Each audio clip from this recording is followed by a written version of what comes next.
Hey y'all, how y'all doing? Welcome. We're going to be taking a look at the overall collective energy for the week of February 21st through the 28th. So, in the meditation, I saw a cobra. The thing about cobra is it's a very distinct and particular energy that I rather enjoy, but it can be a bit intense, combustive in a way, but it's that sense of that coiled energy of the snake, and particularly the cobra. So if you think about, when a cobra is getting ready to strike, it's that moment of high tension before the energy breaks and the movement is made, right? It's that pre-energy of strike, that pre-strike energy, that building of tension, that stillness, that inhalation of breath while that energy builds that I'm feeling for this week. So it definitely feels fiery. It feels as though there's a very particular feeling of fire and ice, where I feel like a lot of the collective is going to be feeling some fiery urges around taking action, moving. Remember, fire, the wand suit, is all about action, particularly as it relates to either work that we love to do or pursuits that we're really passionate about, right?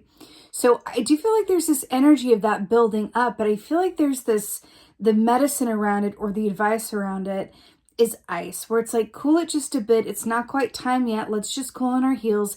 At the moment you think it's time to rush onto center stage, it's actually not quite there yet. If you just give it one more beat, right, you're going to be glad that you just waited. It feels kind of like a hurry up and wait energy in a way, but it feels very like it wants to build. Like don't take the soup, right, like off the stovetop before it's actually ready. There's something in that. So let's go ahead, see what the collective energy is for this week. See what's going on. The thing is, the energy that I'm clicking into as well feels very much like it is the time before the change. Oh my God, that's perfect. So it's the time before the change, where it's like whenever change is imminent, we can all get a bit antsy. We can get a bit fidgety. We can get a bit like, oh, what about this?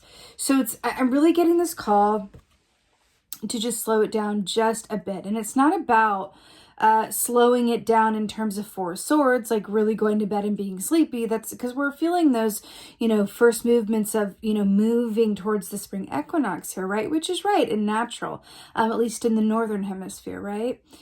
But here with the Hermit, it's really fascinating because this is being the collective energy for the week. This is beautiful Virgo energy. What I'm really obsessed with is that the Virgo is in the snowy, or the Virgo, yeah, Hermit is Virgo. But the Hermit here is in the snowy tundra landscape, right? With the fiery lantern. And what I saw in the meditation was that fire, but it's like ice is the advice. It's really interesting here. With Hermit energy, I feel like with this, there's an aspect of if you choose to work with this proactively, you can get a lot out of this week with this influence going on, because this is the active question seeker, right? The Hermit is all about, going inside of oneself or seeking others out for wisdom, counsel, perspective, right? This is that beautiful invitation to just spend some time, right, on your own personal pilgrimage. And this can be very much about thinking about your next steps or considering, the best order in which to do something. When we have Virgo energy coming in, it's very much about the details. But here's the thing, there's a feeling of perfectionism that I'm getting with this, but not in a bad way, not in like a, unhelpful way. It feels like constructive perfectionism, where you will be happy that you took the extra time to dot the I's and cross the T's, and just allow the energy, because it does feel intense, to kind of just roll on through naturally, and then allow yourself to be inspired from that place of the timing around things. Back to that Cobra energy, which is a lot about timing. And then we have the Hermit here, who, though it's an active energy, it's not necessarily in a rush either. But if you think about this placement, the Hermit comes before the Wheel of Fortune in the major arcana, right? So the Hermit goes inside to seek wisdom, goes on a personal, pilgrimage, a spirit quest, whatever that is for you, right? Which allows, in the next step, the Wheel of Fortune to move in one's favor, right? We got to go in and make some inward changes before we can experience external changes via the Wheel of Fortune. So this is going inward before the change happens outward or externally, right? Really interesting. Let's get what the advice is. Major Arcana though, so there's definitely, you know, this energy is definitely, oh, falling on the floor, hold on. I was gonna say loud and proud and then like very dramatically, oh my God, I fell out of the floor, y'all. This is so dramatic, but like I'm here for it. Look at the advice with the Magician, like dramatically falling onto the floor, and it fell into this like place that was really hard to get it from. The Magician is the advice. So that's so dramatic. Also with this new deck I'm using, it's just like, of course, this is the Cirque du Tarot. So it's all about like the circus and being on stage. So the Magician is brilliant, right? So you see here the Magician, or the Ringmaster, as it were, in this deck, is standing on top of the Magician's hat. Do you remember what I said about when you think it's time to go center stage, to just keep it in the wings for just like a beat or two longer, and you'll be glad that you did? It's really interesting because we have the Hermit, which is the overall energy, and the advice is the Magician. You know, Magician is very much about manifestation, right? But it's about getting clear on what you desire. That's the first step, right? We have the Fool who precedes this, right? Who's going off to start a fresh new adventure, and then goes right into this, you know, the spirit and position of the Magician, which is about all these tools at your disposal. Remember, dotting those I's, crossing those T's, getting very clear on what the details and what the timing and what your inner thoughts and feelings around things are. I'm feeling with this, in terms of the advice, does the inside match the outside is what I'm getting. It's going back to that sense of, am I truly aligned with everything that once I am clear on what I want, that I want? Am I truly aligned with it, right? It's not always the case. And actually it's a little bit more rare than one might even think, because we can desire things and become very clear about what those things are. But the question is it in our highest and best good? Can we, as the magicians that we are, can we flip that script a bit, right? Along with this Hermit energy. Can we use this Hermit energy to flip our script and go, okay, what I was saying before was I desire ABC, XYZ in the following time frame to my highest and best good, right? Can we flip and edit that script, you know, like a Virgo would, and say, can we reframe it? I desire to align to a path that will create a life of peace, harmony, fulfillment, and abundance for myself and those around me. See how that's wonderfully specific without being overly specific? So you're connecting into how you want to feel. Not about the physical components of what it looks like, not about a specific job, not about a specific hitting, you know, specific numbers or specific, you know, time frame or getting certain. No, it's specificity, right? With enough room and enough leeway to bring to you what is actually going to allow you to feel good in your experience. It's interesting how this is coming through, because it's not about the ABC and the XYZ as we would dictate it. It's about connecting in with the feeling of it, right?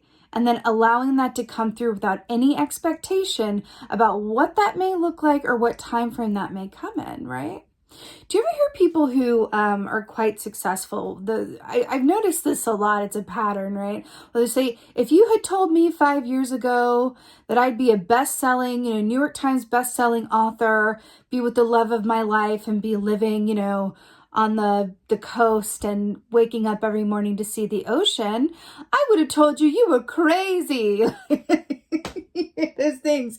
And you're like, okay, But I think that there's something to that, because what they're saying with that is, I wasn't going, I've got to be a New York Times bestselling author. I've got to do it by the time I'm, you know, 43, I've got to be living on I've got to be, right? It was probably just pursuing what they felt they wanted to from a place of feeling as opposed to like specific expectations around it.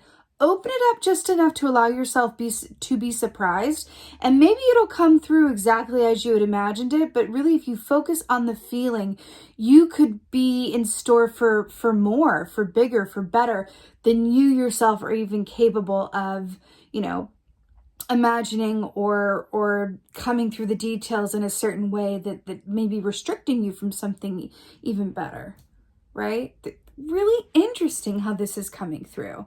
But with the Hermit and the Magician for overall and for the weekly, there's definitely this inner coil, this inner tension, this inner build before the Wheel of Fortune starts to move and change starts to escalate and pick up. I'm seeing an image of the New York Stock Exchange where I'm seeing it's like quiet, and then I'm seeing it spring to life. And I feel like that's the word there, spring to life.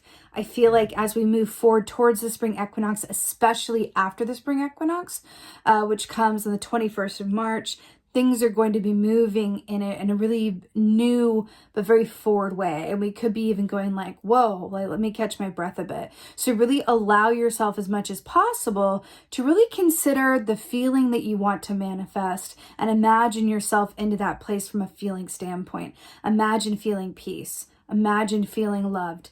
Imagine feeling, you know, harmony or satisfaction, or imagine feeling strong in your purpose, whatever that is for you. And then allow it to sort of, you know, manifest from an open place from there. That feels really, really strong for this week, and a really beautiful medicine. I think that's really lovely to come through, and sort of a key to manifesting as well. It's not necessarily about manifesting specific things as much as it is manifesting a desired feeling. It's really what it is, right? With that being said, y'all, I'm wishing you guys a most blessed week ahead. Quick reminder, I do have a new Facebook group. It is for like-minded, intuitive, mystically inclined metaphysical folks who just want to get together and share and ask questions and relate to each other in a safe, inclusive, open space. I'm really, really loving the opportunity to connect with you guys more personally over there as well. The link to that is in the description box below. Again, I would really love to see you guys over there. And with that being said, thank you guys so much for being here. And most of all, and as always, thank you for being you. And be well. Until next time.